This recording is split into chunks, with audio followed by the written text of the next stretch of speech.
It is the Flow Friday Night Sports Show, and let's take a look now at Northern Areas football. The great Graham Spud McKay joins me on the line. And Spud, any of that rain that they've been getting on the East Coast over your way? No rain, but some pretty severe frost.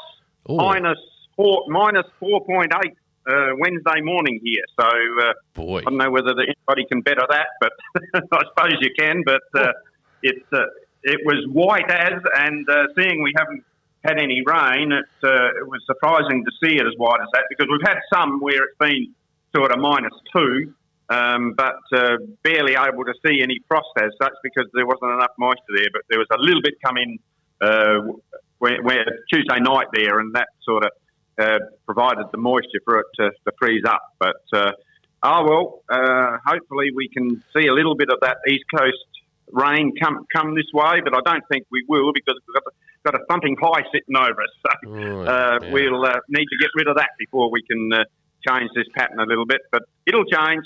It will eventually, but you can correct me if I'm wrong here, mate. You've been in the game much longer than I, but the scary thing about frost this time of year is it sucks all the moisture out of the soil, doesn't it?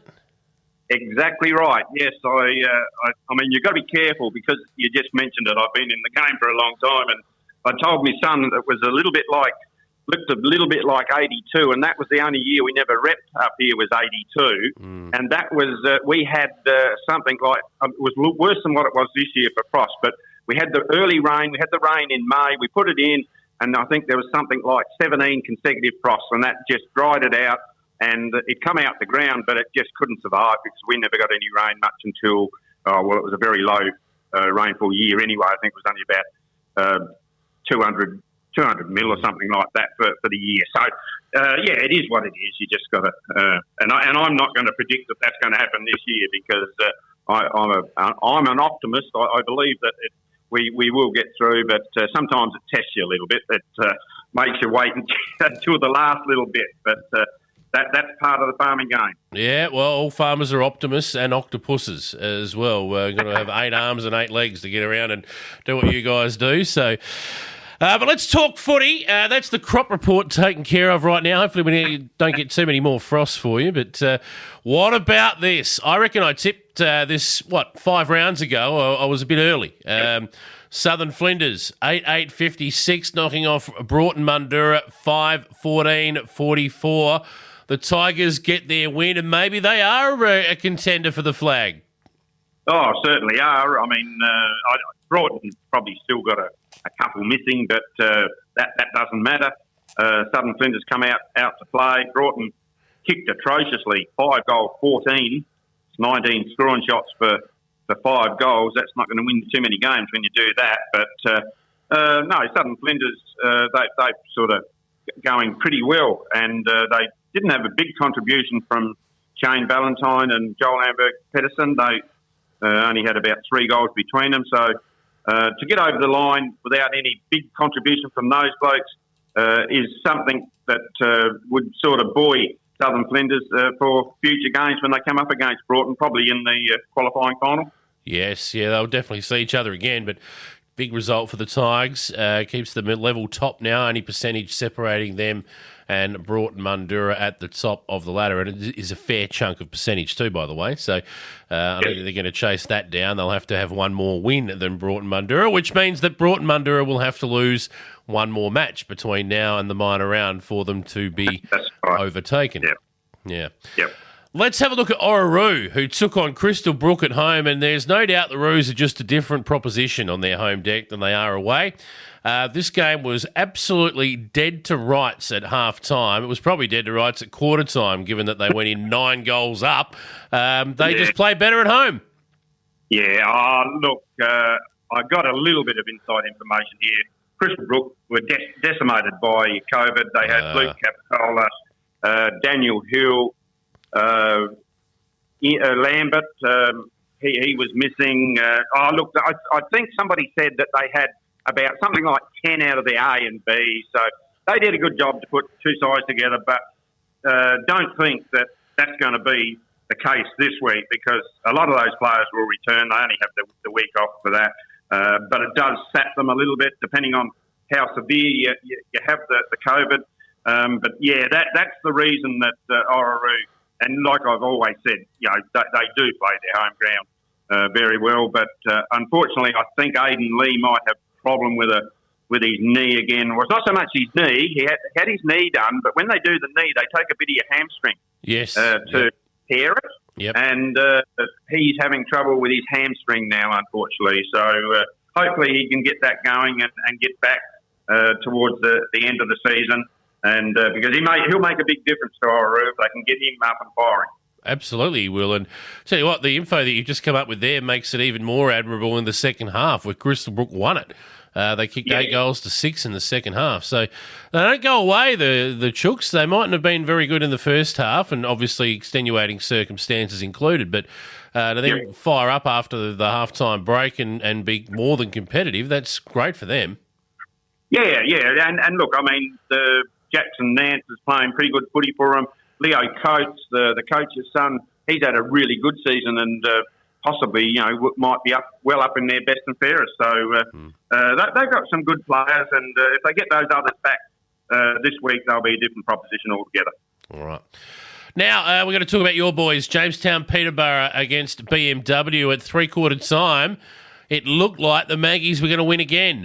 You kicked 3 goals to nothing in that third quarter and hit the front. You were 8 points up going into the last change, but it was BMW who stormed home with 3 goals of their own in the final quarter to get the job done, 11-7-53 to the Magpies, 6-8-44. So close, Spud. Yeah, it was, and a bit better forward entries for BMW in that last quarter. Look, I don't want to be negative for Jamestown Peterborough, but they work really hard, and I've always said that. They never give up. They always give their very best. But there's 2 facets to the game. One is you've got to work really hard to get the ball back. Then when you get it, you've got to work probably harder to try and make position so that they've got somebody to kick to. And I see that as probably the area that they're letting themselves down a little bit at the moment. I've got to mention Zach Mead, who kicked the opening goal for them, and it was a ripper, a contender for goal of the year for Jamestown Peterborough anyway, out of the pocket. And he went on to kick another couple. So he's only a little bloke, but he was really good for them. And to get 3 goals out of 6, well, there's half their score. They just need a few more contributors. But if they can just get that forward line opened up a bit more and work a bit harder to make the space, I reckon they're sort of on the right track. See this a bit with teams who are previously struggling and are improving. What they work so hard when they don't have the ball, and they have that drilled into them by coaches, and it's not the wrong thing to do. You have to work hard when you don't have the ball. But by the time they get it back, they're buggered, and they can't go again, Spud. So they get the footy and can't do anything with it.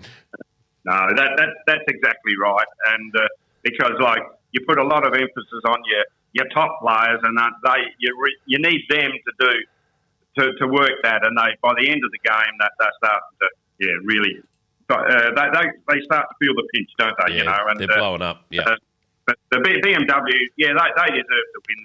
They finished off a bit better, but it was a good game. So Jamestown Peterborough, like I said, we're probably looking at the bottom 2 sides. I don't know that either of those 2. Will get up there. I mean, BMW are still a chance if they string it together, and I think they've got a good side. They've still got players there that are playing good footy for them, and Alec Kanga is coaching them very well, and that sort of augurs well for them for the rest of the season. Yeah. Well, let's have a look at this round of matches. It is round 11 of 16 in Northern Areas footy, and there's in particular one very interesting one amongst it, and that's where I'm going to start at Port Broughton. Broughton Mundura off a loss will welcome Orroroo to town. We know these guys have played in some big games recently, but this is a big game for round 11. Broughton just need to get back on the horse and get back in the winner's circle. But Orroroo, gee whiz, if they could pinch this one, all of a sudden it opens the season right up. Yes, it does. And we're back to, was the round 1 game, similar teams playing, with Broughton Mundura versus Orroroo. And we know Broughton Mundura were very, very dominant in that first game. Probably not going to be the same here, but you've already mentioned that, that they've lost one there last week, and so therefore they will be looking to rebound. Orroroo, on the other hand, they'll come away, but I don't know that they'd be overly happy with their second half against Crystal Brook. But they got the points. That's all that matters. And so therefore this game looms as being pretty good. I think both of these sides, they'll figure in the finals, and Broughton Mundura, I reckon, down at their home will probably be a bit too good for Orroroo. I think you're right, yeah. The other two games will be interesting for different reasons. So BMW up against Southern Flinders at home, Bullaroo Centre. So the Southern Flinders, bit of a road trip for them. They'll win. They should win against BMW, but danger game. Got danger written all over it, this one. Oh, yeah. You've got to turn. We all know that as soon as you start turning up and are not switched on, doesn't matter what level of footy you play, you'll bring yourself unstuck, and that's what would be the danger there for Southern Flinders. But I think Nick Pearce will have them, he'll sort of bring them up with the right attitude there. And at Bullaroo, I don't think it's going to be too windy. We call that Windy Hill Bullaroo because it can be pretty windy up there. It's a bit of a wind tunnel if it happens to be windy. But I think it's going to be cold, but should be a nice day, great day for footy. Excellent. So, big crowd, I reckon, will get along to that one too. And Southern Flinders haven't earned the right yet to take anyone lightly. So, I can't expect that complacency will be an issue for them, particularly with Nick Pearce running the show there. So, the last game to talk about is at Vic Park, where Crystal Brook, who was struggling last week, Spud mentioned with COVID situation there, and that can run through a club. We'll see how they line up this week, but Jamestown Peterborough will smell an opportunity here, Spud, and they should. Yeah, if you look at last week's results, obviously you'd think, well, wow, we've got to tip Jamestown Peterborough here, but I think it's going to be hard because they did beat Crystal Brook in the corresponding game for round one, but it was only by a couple of points, and then Crystal Brook have added some players in. They're a much better proposition, and assuming that they get most of those players back, you would think that they would be a little bit too strong. They'll have the ability to be able to finish off in their forward line.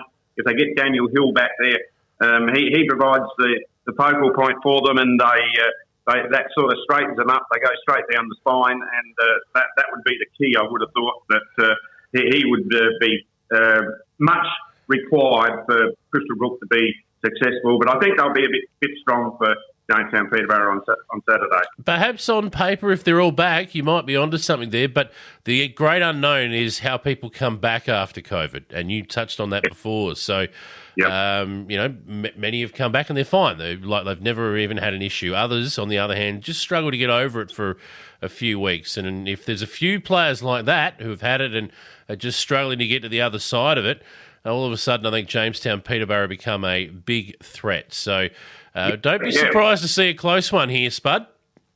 No, well, I hope there's an upset because we know Jamestown Peterborough almost got Broughton Mundura down there, and that would have been it would have been an upset of the season. It was just about the upset of the decade, I think, if they had beaten them down there. So, they've got the ability to do it, and we just want them to put 4 quarters of solid footy there, get their forward line functioning, kick some goals, and put some scoreboard pressure on. All right, well, that's what we're looking for this week. There it is, round 11 in Northern Areas footy. Spud McKay, anything else before we wrap it up? That's all, thanks, Jace. Yep, just should be a good day for footy, and let's hope that everybody gets through unscathed. You better believe it, mate. All the best for the week ahead. We'll catch up with you next week, all right? Rightio. See you, Jace.